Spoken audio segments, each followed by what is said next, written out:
morning once again. And thank you for the beautiful song and music. And with all the talk about unity and us being the same and one with Spirit, I almost feel like there's nothing left for me to say. But I will. So, I was done. I was completely exhausted, and I thought that there was no hope for someone like me. It was only a week since I attempted suicide by throwing myself in front of a bus. It was 2011 in December, and I was homeless. I had nowhere to go. I was dirty, and I stunk. And needless to say, I was broke. And when I did get my hands on some money, a $20 bill or a $10 bill, my stomach would start doing flips, and my knees would start to shake because my body knew what was coming, because I was also a drug addict. And I would do almost anything to get high. And when I did, there was no telling where I would wake up, in an alley, in jail, or in a mental health crisis unit. Speaking of which, I had serious mental health issues as well, ones that were so challenging that the courts had declared me to be incompetent and unable to take care of myself. And so I would get a check from the government every month, and the day I got it, it would all be gone on drugs. And as if that wasn't enough, by that time in my life, I had already served over 20 years in prison for bank robberies. And looking back at my life, I couldn't figure out what it was that had started me on this path and what it was that had led to this horrible bottom. I only knew that from a very, very young age, I was uncomfortable in my own skin, and I felt compelled and driven to escape, however that escape might come. I know that everybody in this room knows at least one person in your life that has struggled with the effects of addiction, or of mental health issues, or of trauma, or any cycle of decision-making that continues to make life chaotic and unmanageable and extremely painful for that person and everyone around them. Maybe it's someone that you love. Maybe you would look at them and say, if you could just see who you truly are, if you could just realize that you are worth it. And I had people like that in my life. My dad loved me, and my mother loves me. And I remember during that time, my dad said to me when I was visiting, we were in the garage, and he said, Don, if you could just see what a good person you are, if you could just see that you're worth it, if you could just see that. You know, my dad was not a particularly spiritual person, and he did not have a PhD, but he nailed it right on the head when he said that. He didn't say that if you could just become a good person, if you could just put forth enough effort to become worth it. He said, you are worth it, and you are a good person. But I was not able to see that at the time. To the contrary, I believed that I was a horrible person. And I believed that my life only proved it. And I believed that I was the move that I made, that the things that I did defined who I was. And I had tried everything. I had given my best effort at it with what I was working with. I went to therapy. I went to rehab. I tried recovery programs. And I don't want to say that nothing worked for me. I look at it like I was not ready to believe in myself enough to sit through the discomfort long enough to see the results. And that was a huge blocker to me. And so I pretty much gave up on myself, and I was planning my next attempt at taking myself out. And around that time, I was invited to a workshop by a friend. a mentor or sponsor that I kind of used on and off. And there was a flyer to this event. And on the event flyer, it said, "Guaranteed spiritual awakening." And I was like, wow. And I knew that I needed a miracle. I had given up hope that I was able to produce a change in my life with my own effort. And they also had free pizza. And so I decided to go. And the topic of discussion while we were there was the topic of self-centered fear. And they were describing what that meant and how that in our natural state, we have a posture of defensiveness and apprehension toward what life brings us because we are protective and we have a default sense of fear. And that's the last thing that I heard, because that thought led to another thought, and that led to another thought, and a voice arose within me and said, "You're afraid." And I said, "Well, what am I afraid of? What is it?" And in that moment, I saw that I was afraid that I was not enough. I saw that I was afraid that I couldn't measure up to other good people. I saw that I thought that I had no value and that I was nothing. And all of that had been reinforced by all the failures in my life, all the apparent failures.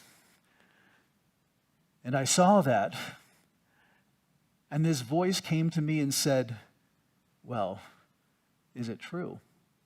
Are you really a failure? Are you really nothing, and do you really have no value?" Now, on an intellectual level, I believed in oneness. I knew that my body was made of molecules, which in turn are made of atoms, which in turn are made of electrons and pure energy, and that ultimately I am one with everything. I understood that on an intellectual level, but knowing that on an intellectual level had never made it that huge journey from the head to the heart. And as I sat there, suffering and in pain, I realized it was true. My oneness, that is, on a deep level. And I knew that the things that I had believed were a lie, that I was enough, that I did have value, inherent value, that I was good. I saw that I was what my dad had said, that you are such a good person and that you are worth it. And from that point forward, my life did a complete 180. Within 7 years of that day, of being in such a low position, I, on day one, got clean and I stopped using drugs. I started learning how to be a friend and actually interact with people and to be able to develop connections that are rich and rewarding with others. I met and married the love of my life, Brianna, and we had Finley and Levi, who is with us here today. I went from being totally unemployable and unable to provide value to others through my own self-imposed limitations to becoming an entry-level software developer. And over the next few years, building a team and winding up becoming the director of an international software firm that created banking software. So that was pretty ironic.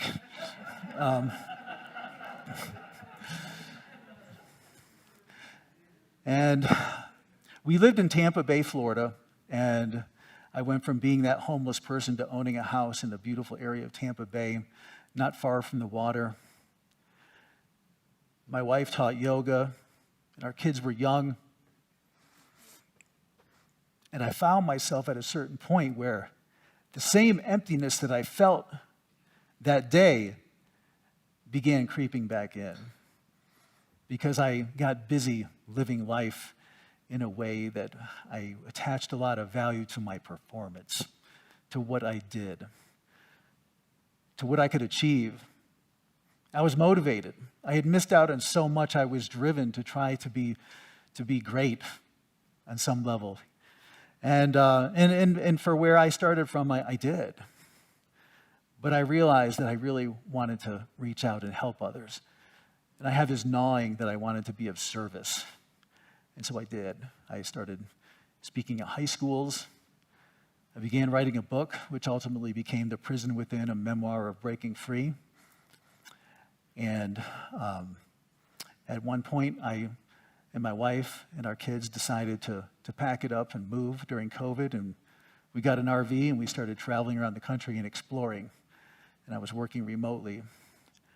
And we landed in Durango, Colorado, where today we have a few acres and goats and chickens, and it's a beautiful life. And I am so grateful to experience this and to help others. And more recently, I started a nonprofit, a Colorado nonprofit called Project 180, not to be confused with Project 2025, with the mission statement of being able to help others see the same thing that I saw that day and do a 180 in their life. And so I'm so grateful to be here today with you and share. When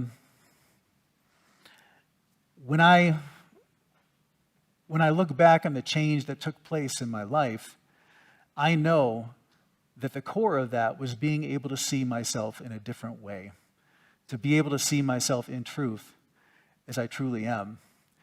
And it all centers around the concept of identity, who I truly am. And part of that involves my connection, all of that involves my connection to God, to Spirit, the very things that we talk about.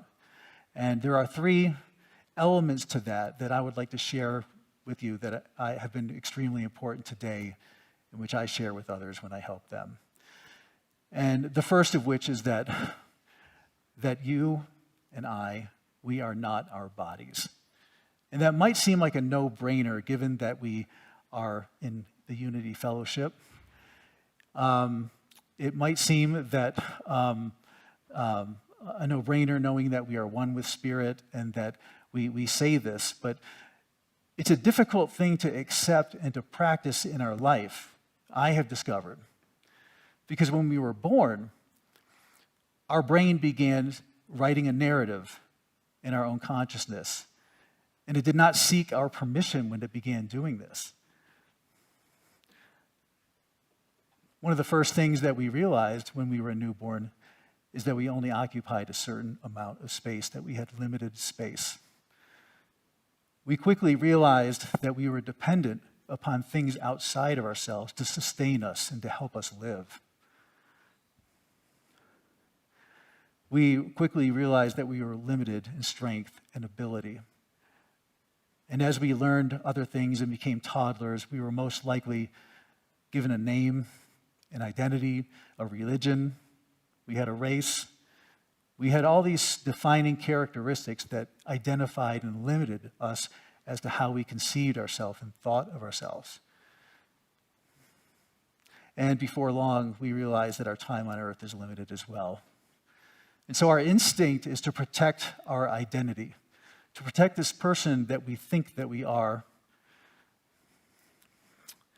And so what I realized is that when I practice a mindfulness that I am not my body, and that I try to keep focused on my true identity, the first thing, it doesn't mean that I'm disassociating myself from my human experience, just to be clear on that. It helps me to be more connected with my emotions. It helps me to observe and recognize my thoughts and the dynamics that result in my decisions.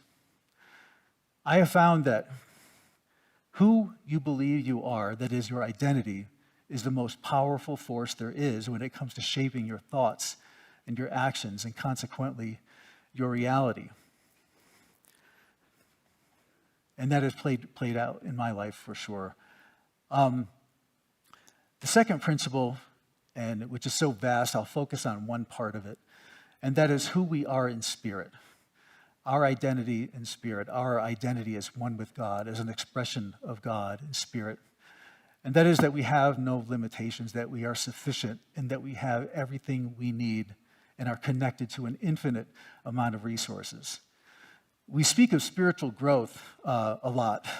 And on one level, it's true because our body is like a vehicle and we ride it, we take care of it, but we are the driver, we are not the vehicle. But when we look through the rear view mirror and we see our actions or our thoughts or our behaviors become more aligned with the truth of spirit and the principles we recognize as true, we call that spiritual growth.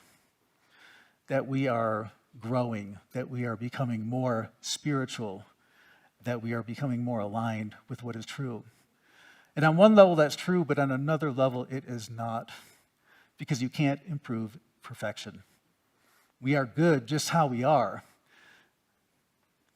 And that helps us be more lighthearted when we judge ourselves, when we judge the decisions we make, when we judge ourselves for our failures.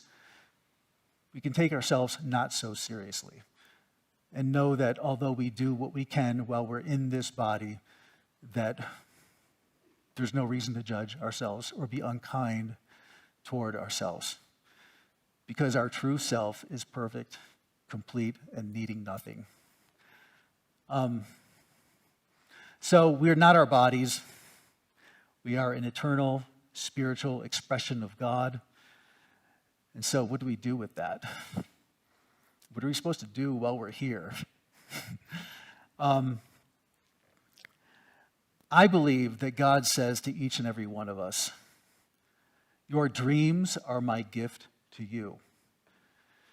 They beckon you forward into new experiences, and in those experiences, you become more aware of our oneness.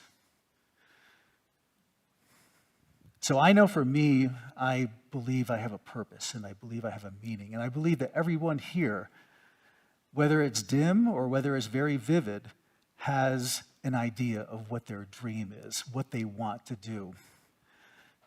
And there's many paths. We might practice yoga and consider ourselves on the path of yoga, or qigong. My path is staying mindful of the things that I said and riding my mountain bike. I love that. But the one path that every one of us has been given is we've been given a dream and the ability to follow that dream. And that dream is how we step out of our comfort zone, and that's how we learn to trust Spirit and Spirit's direction in our life. We don't grow close to Spirit by being comfortable. That takes some discomfort sometimes. And I would say that I don't care if you're 110 years old and you know that your dream is to become the heavyweight champion of the world, that you must follow that dream. It might not lead to that outcome. Maybe it results in helping someone else become the heavyweight champion of the world. Or maybe it leads to something else, but that's really not the point. It's not about the destination. What we've been given is a concept of what we want to do, of our relationship with Spirit, and how we want to affect the world on some level. We move from coming from a place of being affected by the world, by reality, by our conditioning, to a place of empowerment and affecting the world. And the dream that we've been given is how we can do that. And so, I would like to challenge everyone here today, along with myself, to remain mindful that you are not your conditioning, you are not your body, you are not the combination of your DNA and your experiences. You're far greater than that. Those are merely the things through which we experience this life, and it will surely pass away. I'd like to challenge everyone to remain mindful of who you truly are, that you are Spirit, that you are a manifestation of God in the flesh, I would say, and that there is no beginning and end, and you have access to abundance, to happiness, to unlimited love in every area of your life. And finally, to follow your dream, whatever that is, to be courageous and to choose to trust God to lead each one of you on your path. and expect to fall down sometimes and be okay with that. Those are the three principles that have helped me greatly, and they've helped people that I've worked with. And I am so grateful for the opportunity to share with you today, and grateful to be here at Unity Santa Fe. And thank you so much. And if this message has touched you in any way, or you've gained an insight, I would love to hear about it. You can connect with me on social media or doncummins.com with a hyphen between Don and Cummins, and I'd love to hear from you. And thank you so much, and have a blessed day.